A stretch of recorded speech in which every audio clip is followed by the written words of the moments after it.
Hello beautiful soul! Welcome back to my channel. This is Mei Chang Amir from Japan. Kabayan Rio, this reading is for you. Tingnan natin ang iyong March 2026. Maraming salamat muna sa mga subscriber, new subscriber, cross-watcher, at sa mga bagong pasok dyan. Welcome na welcome kayo sa bahay ni Ate Aimee. Salamat din sa nakataba ng puso ninyong mga comments at sa mga nagpa-personal reading. Marami pong salamat. Kung gusto nyo na energy nyo lang talaga, ang gusto nyo makuha natin, all the details is in description below. Pakicheck na lang.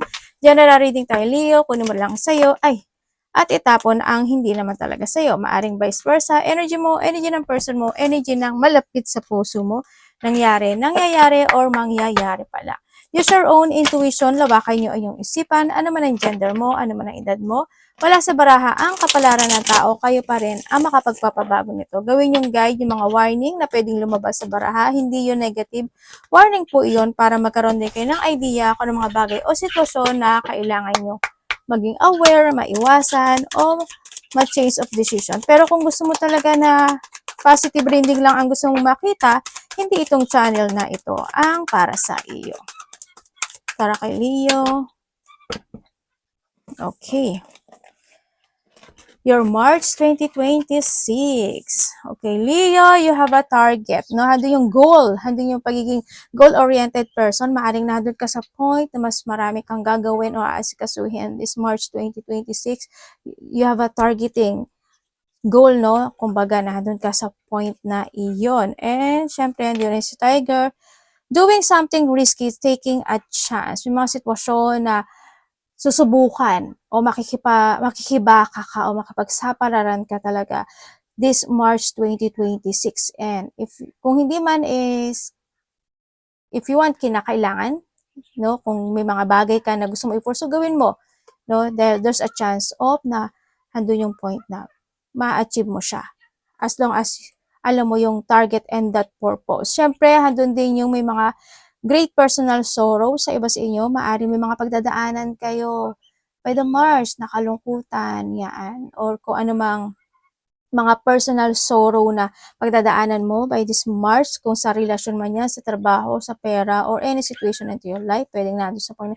At syempre, mag-ingat pa rin kayo sa mata. Ano, siguro nandun yung point na maaari may mga manakit ang mata, mamula yung mata, mapuwing, masugatan, mga pilik mata, dyan, baka matusok, kung ano man, no, ingat na lang. O pwedeng nahando yung point na yun, nagkakaroon ng paglabo talaga ng mata, no? And in need help, assistance, and a guidance. Ibig sabihin is may tao na hihingi sa'yo ng tulong, assistance, or guidance, or ikaw ang hihingi nito. No, vice versahin mo na lang. Yun. Maingat pa rin kayo din sa mata at sa kamay. Yan. Baka sa kamay nyo is may mga maipit, masugatan, mahiwa, matusok, or kung ano man yan, no, mamanhid. Mag-ingat kayo. Wag naman sana maputol, madeno. Yun. But ingat kayo. Ikaw or someone into your life, ingat-ingat kayo. Unsuccessful plan. Ito yung sinasabi na may mga sitwasyon na hindi nagsasucess or may binahad dun sa point na may mga tensyon na hindi pa totally nare-resolbahan or still nakabuhol ka pa doon sa sitwasyon na yon. Or maybe there is someone's na may mga unfinished business pagdating sa iba sa inyo. And syempre, handun tiro yung point na doing something risky, taking a chance. Kumbaga, handun yung point na try to take it action, yung bagay o sitwasyon na yon, kailangan na rin talaga kung kailangan mo ng assistant, kailangan mo ng payo, kailangan ng tulong ng magagaling sa iba, or maybe, vice versa, someone's need help pagdating sa'yo, no? Nandun sa point na yon. Kaya by this March, maaaring magkakaroon ng mga ganun conversation, or maybe sa iba, maaaring nangyayari na yun this time. Yun, no? Ipasok mo yan na lang sa iyo. Pwedeng nandun yung point na mahihingi ng tulong sa'yo, or kung may mga pinagdadaanan na sitwasyon, na need ka talaga nila, mahandun yung point na yun. Sa iba naman dito is, kung hindi ikaw ito, is may tao na hanggang ngayon is nakatali siya sa iyo at hindi kanya makalimutan, or handun yung point na nagkakaroon siya ng lungkot o sadness, no? Kaya nandun si Knock din. Ay, meron ka ng chain. chain of event that will affect your life. May mga chain of event na nakaka-affect sa'yo. Ibig sabihin is nakakadena ka pa dito sa sitwasyon, ano? Siguro, or maybe someone's na need ng help na nandun yung point na problem, no? Or pagtulong talaga in assistance or guidance pagdating sa'yo. Maaari may mga hihingi sa'yo ng tulong. Sa iba sa inyo, when it comes dito sa chain is, yung tulad din to ng nake, no? Ganun din, kung there's is someone na still in the chain, still not situation pa rin na nakabuhol sa'yo, or maybe may mga unfinished business ka talaga, or may mga still in a chain situation. Pwede yung mga makaka-apekto sa'yo, no, na event, situation, kung ano mang aspeto ng buhay mo yan. Pero sana wag lungkot, no? Kung ano man yan. Ay, naku po. Mag-ingat ka na lang, ibig sabihin, especially, hindi lang to sa business, or hindi lang ito, basta it's more on paligid, o nakapaligid sa'yo, no? Ingat ka kasi may tao na nagmamatsyag, or may tao talaga na nagiging sneaky pagdating sa'yo. Yan, especially sa mga resourcefulness, or yung mga business, trabaho mo, ganyan, mga connections, ingat ka na lang, no? Ibig sabihin, kasi nahandito rin itong si Nax at si Chain, nandun yung point na may nagmamatsyag talaga sa'yo. O may mga kahina-hinala na tao sa paligid. No? Kaya ingat-ingat na lang din kung saan yan. Parang ang dami mo namang card pala. Ay, hindi pala. Time to go out and have fun. Yan. Maaring yung iba sa inyo is may mga outgoing situation, may mga paglabas na magaganap o mangyayari, or hindi man at palagi kayo na nasa isang sulok, or hindi kayo nag-enjoy your life, napapabayaan nyo yung social life. Siguro this is a time to mag-go out kayo, no? Kumbaga, wag ka lang na isang place na sitwasyon, kung sino lang yung kasama mo, yun lang. Kumbaga, you need to refresh. Mag-refresh ka rin sometimes, if needed, ano ang sinasabi rin dito. Sa iba dito is, andun yung paglabas-labas, or you need to enjoy your life. Kumbaga, enjoy the fruit of your labor and success. Ganon. Sa connection with the hand naman, nahandun yung point na maaring may tao na gusto niya talaga yung company mo, no? Kasi handun yung, maaring kung halimbawa hindi mo siya pinapansin, or medyo na ano mo siya, na iisang tabi, maaring nandun yung point na itong tao na to, kasi handito si Nax at si Chain, maaring itong tao na to is nakakaroon siya ng sadness, kasi maaring nandun yung point na binabaliwala mo siya, or hindi mo siya napapansin, mga ganon. No? Kaya handun yung point na ikaw yung tao na nakapagbibigay ng kasiyahan para sa kanya.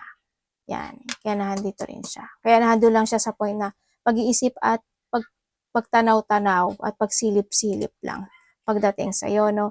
Yan. So, iba sa inyo, yan, mga pag-alis or kinakailangan, ano, labas-labas din pag may time. Light-hearted, carefree time. Siguro March, nandun ka sa point na mas good kung mag-focus ka ngayon sa sarili mo, or pwede rin sa iba is nandun ka sa point ng buhay mo na mas more ka mag-focus sa sarili mo this time. Nandun ka sa point na yon. Or, hindi man, is needed na siya. Kailangan na talaga siya, no? Yan. Kailangan mo rin ng carefree time sa sarili mo. Kaya enjoy your life, have fun, go out. Wag ka lang kung kailangan mo mag-walk, mag-exercise, o mag-go out together when it comes to your friend, or kung sino mga tao na who's connected sa'yo, gawin mo, no? Para ka rin, iwas din sa mga problem at pag-iisip, no, sa mga unfinished business na yan. And suffering, darkness, and persecution. May mga, iba sa inyo maaring palagi kayo nananaginip, ano? Siguro yung mga nightmare, o may mga napapanaginipan talaga kayo palagi, ganyan. Mag-focus kayo sa panaginip nyo. Maaring isa yon sa makapagbibigay sa'yo ng warning or messages na pwedeng iparating sa'yo, no, galing kay universe. May mga sitwasyon daw na magsasuffer daw kayo. O kaya nandun yung point na mga takot or kaba o pagkabalisa, no, sa iba sa inyo na magaganap by this And then also is tulad din ng dito sa hand is nandito si coach. Ibig sabihin is by the Mars is magkakaroon talaga ng advice o may mga bagay na mga pag-aaralan, aalamin, sisiyasatin, o inahan doon yung point na there's an obedience.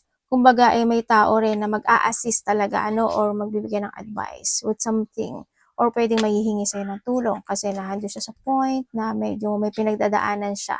Pwedeng nahandun sa point na yun, sa iba. Yan, may mga paghingi ng tulong at pagtulong. Ako nakikita ay ganun. By March, syempre, nahandun yung point, may mga third wheels connection. Ako nakita ko sa third party, ito is ganun din. And syempre, sa iba naman dito is may tao na mag-flirt. Mag-flirt. O kaya yung siguro, if this a friend, di ba? Halimbawa, may friend ka na akala mo is friend lang talaga, pero sa kanya ay handun yung point na gusto niyang maakit ka sa kanya or gusto niya magkaroon ka ng attraction sa kanya. Pwede na handun sa point or vice versa. But mag-ingat ka pa rin kasi may naghahanap ng ebidensya. Pagdating sa'yo, pwedeng nahandun yung point na may tao talaga na nagmamatsyag sa'yo, tinitingnan niya yung mga bawat kilo, salita, action man yan, o mga galaw mo man yan, yung mga ganun baka handyan talaga yung naghahanap ng ebidensya. Pwede naghahanap rin siya ng ebidensya when it comes sa mga bagay na pwede ka magkamali, yung mga bagay na pwede niya ikapintas sa'yo, yung mga ganong sitwasyon kaya ingat. Or maybe ikaw, ando yung point, sa iba sa inyo, ando yung point na you are investigating something or may mga inaalam ka talaga, di ba? Kung sa relasyon man yan, sa trabaho mo man yan, sa paligid mo man yan, yan. Yan. Andito talaga siya, Yan. Andito rin yung point na, siyempre sabi ko nga when it comes to third wheel, siyempre iba dito is maaari may third party o nandun yung point na magkakaroon na mga connection with someone. Maaring 3 to 6 person, 2 to 6 person, pwedeng magkakaroon ng mga collaboration, connection, or mga happy gathering situation, may mga joy situation, pwedeng lalabas kayo, ayan, may mga pupuntahan, mga celebrating, pwedeng nandun sa point na yon. Sa iba, this is a third party connection. Handun din yung point na may mga malalapit sa'yo or may kaibigan ka or karelasyon man yan, kung a person who's connected sa'yo na may tampo o galit sa'yo, Yun. Or maybe ikaw ito. Pwedeng nandun yung point na isa man siya o 3 tao ang may ayaw talaga sa'yo o pwedeng 6 may ayaw sa'yo o 5 man yan ayaw sa'yo at hindi sila pabor pagdating sa mga ginagawa at kilos o ganyan. Pwede nga din mga insecurity, mga ganyan. Yan, dito rin si evidence, sinahanapan ka ng butas, Yun. Yan, may mga distrust person, kaya mag-ingat ka na lang din, sa nakikita ko dito. Yan, may mga pang-aakit. May mga magkakaroon ng mga crush or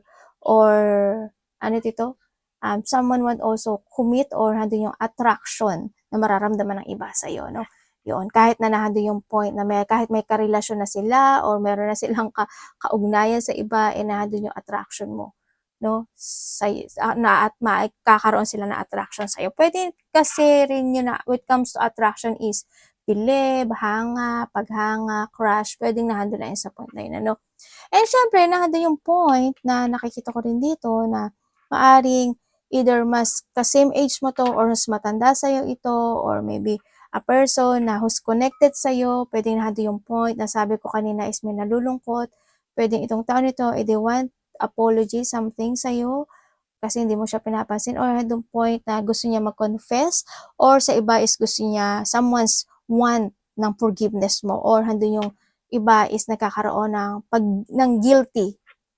Yan, maaring may taong nagigilty or maybe ikaw nagigilty or someone who's connect kasi andito rin sa nagigilty. Yun na nakikita ko sa iba sa inyo.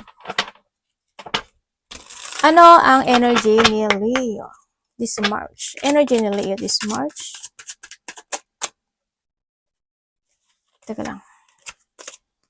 Ayos nga ako na upo. Nahuhulog talaga ako. Nakaano kasi ako sa unan. Energy ni Leo, March 2026. Please show me. Your energy is the Six of Swords. Tingnan natin. Pwede yung pong explain sa akin si Six of Swords, ng kanyang energy ni Leo. Ay! Kuhanin na natin. Yan ang lumabas. Okay, your energy is si Papay the Salo Man. Parang nandun ka sa point na ang dami mong kayang gawin, no? Parang nandun ka sa point na ang dami mong uumpisahan na bagay o sitwasyon by this March. Kumbaga nandun yung idea to pursue. Ganyan. May mga new idea ka na sitwasyon na pag-iisipan. Sa nakikita ko sa iyo dito, nandun din yung point na energy mo is may mga mas, parang nandun ka sa mas more kang magiging more on wiser and stronger by this time. Sa nakita ko dito sa ibang aspeto ng buhay mo, siguro kung may mga ipupurso ka na bagay o sitwasyon o idea, siguro nandun ka. Kumbaga, mas magkakaroon ka ng level up when it comes to idea. Ganyan. Magiging wiser ka na more than sa mga nakaraang taon o nakaraang buwan-buwan yan. Also, yung energy mo rin is nandun yung point, may mga aasikasuhin ka raw, either lalakarin mo siya, may mga travel, malayo man o malapit yan, o may mga asikasuhin ka lang. Ganyan. Handun din yung point na may mga pag-aaralan, maybe handun sa point, no? Yun. Sa iba sa inyo, ang energy nyo is meron daw kayong ililive behind sa buhay nyo. Pwedeng mailelet ko kayo. Pwedeng ililive behind nyo talaga siya. Ganun. Hindi ko alam kung saan. Pwedeng trabaho, karelasyon, or pwedeng yung sitwasyon na yun is matatapos na or tatapusin mo na. Pwedeng nandun sa point na yun. Yun na nakikita ko sa yung energy. Yeah, may mga bagay din ako na nakikita sa iba sa inyo na maaaring makakaramdam ka ng hindi naman ganun kalaki, but may mga pagod ako na nakikita sa iyo. Pwede na hando yung point na may mga hardship situation ka na mararamdaman by the March. Ganyan. Pwedeng financial problem, pwedeng trabaho, pwedeng ganun. Yun na nakikita ko sa iba sa inyo. Tingnan natin ha. Tingnan natin ang iyong parating.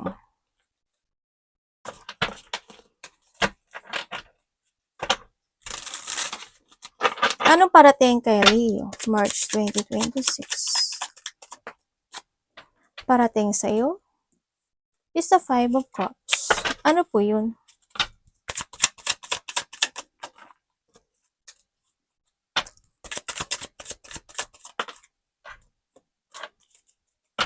Okay. Okay, parating sa iyo. Parating sa iyo is may mga sitwasyon ka daw na iisipin, no? By this March, may mga bagay ka na iisipin na pagbibigyan mo talaga siya ng effort na doon sa point na yon sa nakikita ko sa iyo dito. And then also, ang nakikita ko na parating din sa iyo is there's a luck. Ako na nakikita sa iyo, no, by March. Ibig sabihin, may mga positivity happen into your life when it comes to a March. Andun din yung financial improvement ng iba sa inyo sa nakikita ko sa iyo dito. And then also, is merong mga sitwasyon, it's more on positivity kasi to, no? Meron ka mga ipupursigihan na sitwasyon na to achieve yung sitwasyon na ito para magkaroon siya ng victory and success. Parang doon, sabi ko, di ba, ipuput effort mo yon or may mga i-move forward ka or na doon yung talagang pupursigihin mo talaga yon na makuha o makamit o mag-success yung sitwasyon na yon. Yun ang nakikita ko sa iba sa inyo. O so parating sa'yo is pag-uusapan ka. O may mga bagay o sitwasyon na pag-uusapan kayo na connected to someone who's nasa ibang baryo o lugar o bansa, yan. Magkakaroon ka ng connection sa kanila. Pwedeng sila yung kukontak sa'yo or ikaw ang kukontak sa kanila. Vice versa, yun ang nakikita ko dito.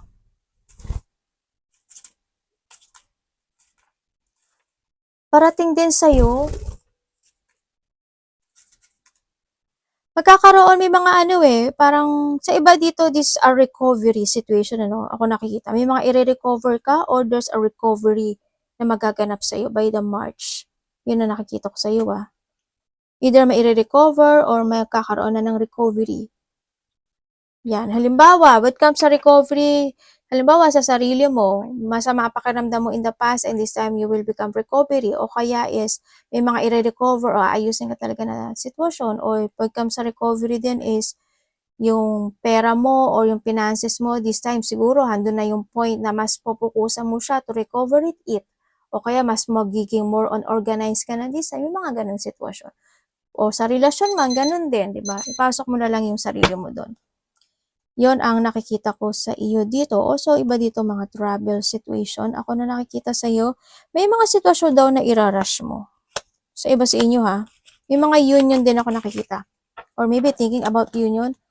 Yan, may mga rushing situation o may mga irarush ka na sitwasyon. Also, may mga parating na instant opportunities sa iba. Ano dapat iwasan, Lily?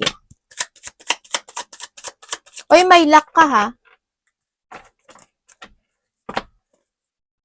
Kumbaga na din yung ending ng hardship situation. Ay, may mga sitwasyon kung saan aspeto ng buhay mo yan. Dapat iwasan ni Leo.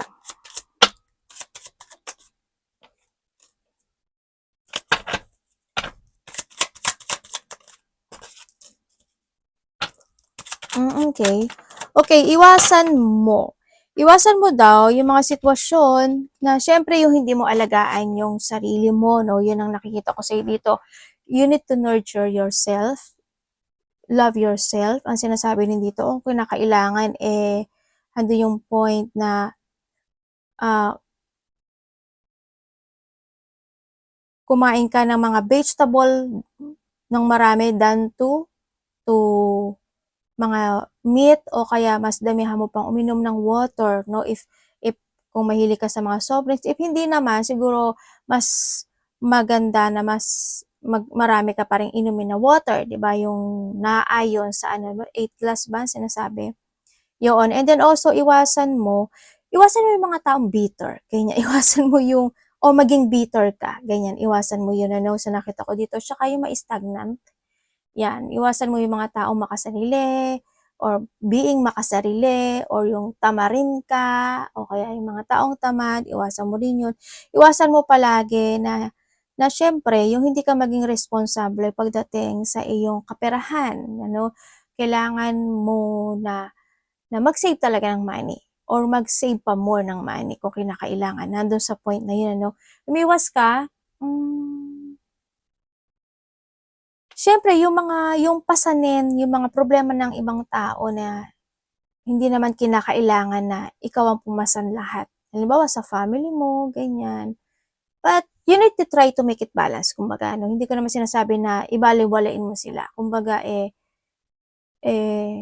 balanse lang palagi. Basta wag mo lang daw kakalimutan yung sarili mo palagi, no? And then also, yung mga tao na hindi maaasahan at mga tao na hindi pwedeng pagkatiwalaan, yan, umiwas ka sa kanila. Yun ang nakikita ko sa'yo dito. Tsaka yung yung hindi mo gamitin palagi yung common sense mo. Tsaka yung magkaroon ka ng mga pagpapaliban. Halimbawa, pwede naman gawin ngayon, bakit hindi pa gawin ngayon, di ba? Yun. Yun ang sinasabi dito. Pagpapaliban, iwasan katamaran, yung mga unhealthy lifestyle na mga sinasabi niya kung saan man yan, pera, pagkain, inumin. Tingnan natin ang love ni Leo. Kumusta po ang love ni Leo? Okay. Pwedeng mo sa akin. Mukhang iba dito, nag-no thank you,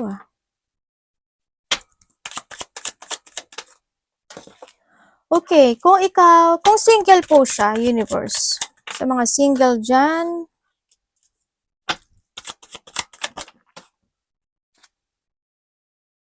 okay, sa mga single dyan, maaaring may nakakausap ka na pero hindi mo lang siya pinapansin. Or hindi pa siya gano'n na oo, meron nga. Yan, sa mga single, meron. No, pwedeng nakakausap mo na siya pero nandun sa point na parang hindi ka nababothered pagdating sa kanya. Parang okay lang, pag nausap ka niya, kakausapin mo din, ganyan. Parang nahandun ka lang sa point na yun, no?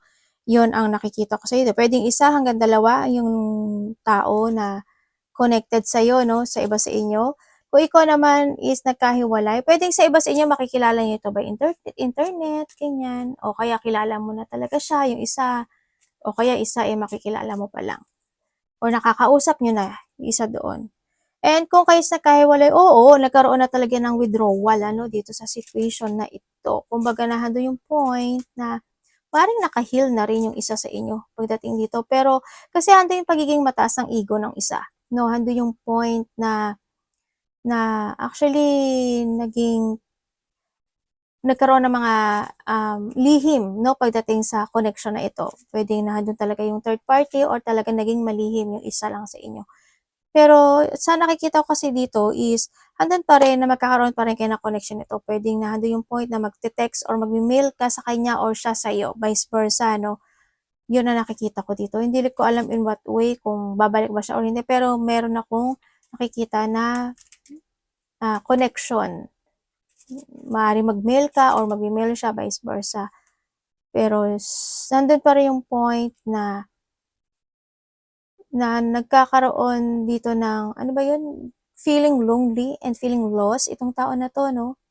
Yun ang nakikita ko dito.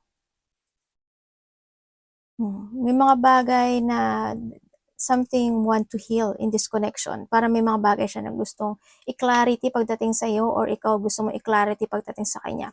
Kung kayo naman is in-connected nitong tao na ito, nahandoon maaring isa sa inyo is hindi naman ganun kahigpit, pero siguro hindi in a way na nagiging silent na paghihigpit. Halimbawa, naghihigpit sa pera o naghihigpit with something, kung mga walang third party, maring nandun sa point kasi may mga halimbawa, may mga utang pa kasi, 'di ba? Kailangan maghigpit kasi kailangan mabayaran mo ng mga utang, mga ganun. O kaya is may konting naghihigpit kasi o kaya konting nag ano ba 'to? Nananahimik kasi may mga nangyari in the past na hindi naging maganda, pwedeng nandun sa point na 'yon. 'Yon. Pero isa dito medyo ano 'no, medyo hindi ko alam why may konting lungkot na nararamdaman, puwedeng gano'n, nandun sa point na 'yon, ang isa sa inyo. Or nandun lang talaga na sometimes may mga tumatakbo na lungkot sa kanya or sa'yo 'no, itong sitwasyon pagdating sa relasyon. May anak kayo, isa? May ibon din kayo? Ang nakikita ko rin dito is actually matahimik lang din yung isa sa inyo 'no? Kung kayo naman may third party, oo, meron na meron. Meron talaga, 'no? Maaaring isa sa inyo andun yung ano, paghihigpit pagdating sa relationship talaga. Siguro sometimes, nagkakaroon siya ng disconnected sa'yo or vice versa, pero pinipilit mo pa rin na mag-heal yung situation. Pinipilit mo pa rin na maging okay yung sitwasyon. Kumbaga, hindi ka na lang siguro nagiging, ano mo yun, kumokontra sa mga bagay o sitwasyon na nagaganap pagdating sa kanya kasi puwedeng ikaw yung third party or may mga third party talaga. Hindi man ikaw yung third party or halimbawa may third party sa part niyo, puwedeng nandun sa point na isa sa kasi sa inyo is mas gustong ng tahimik, nandun sa point na yon. Yun. Kung wala naman kayong third party, ibig sabihin, yung connected mong tao is may sikreto o may nililihim sa'yo. Pwedeng may mga hindi siya sinasabi sa'yo. Kamusta po yung money ni Leo? Tingnan natin to. Kita ba sa video? Kamusta po yung money ni Leo? March 2026.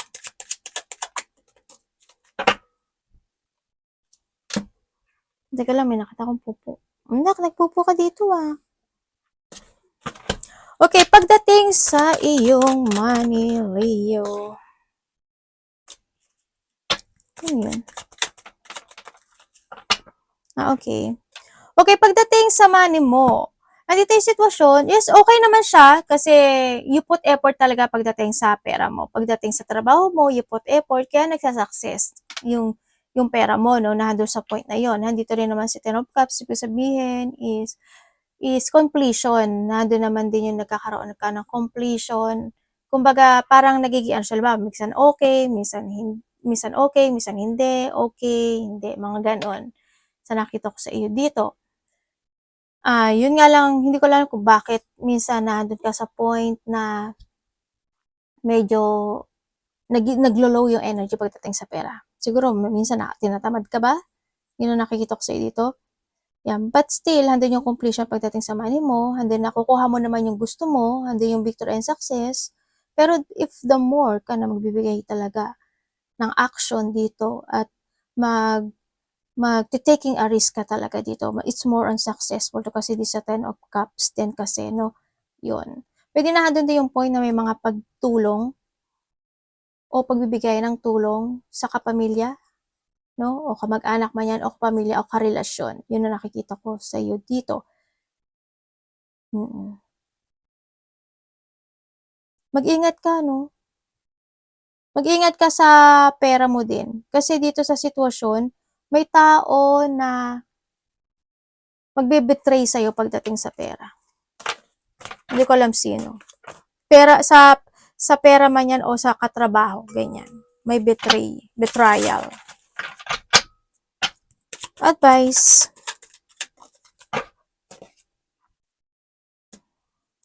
Okay, when it comes sa advice, the Star, the Nine of Swords, dito ako sa kabila.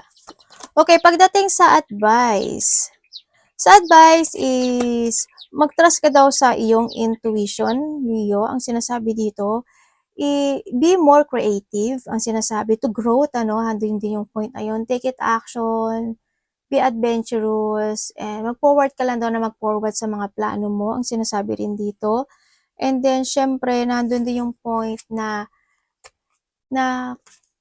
you need to use your mind and intellect. If you want to pursue something into your life, if you want talaga na mag-crossroad, if you want, do it, ang sinasabi dito, no? Kasi, the more experience in life that you have, the more the success na makukuha mo sa sarili mo. Kaya rin sinasabi na you need to face your fear, no? If there's a painful choices na pwedeng maganap sa buhay mo, gawin mo yung lesson. Kasi yung mga lesson na yun ang makapagbibigay sa'yo to more success sa buhay mo. Yun. Eh, syempre, handun din yung point na, dealing and collaboration with someone is also the best way or the key to growth para sa'yo, no? Yun ang sinasabi dito. Isa yun sa yung mga tao na yun na pwedeng makatulong sa'yo na mas more ka pang mag-growth sa sarili mo. Kaya be open in a nice way. Syempre, you need to trust to your intuition din kasi dito, no? Yan, wag lang din puro puso. Kumbaga, isipin mo rin, gamitin mo din minsan yung mind mo or an intellect, no? To do things to success sa buhay. Magplano ka na maigi, no? Sinasabi dito. Planuhin mong maigi, ng maigi, ng maigi. Learning to grow. Arigato namaste, God bless.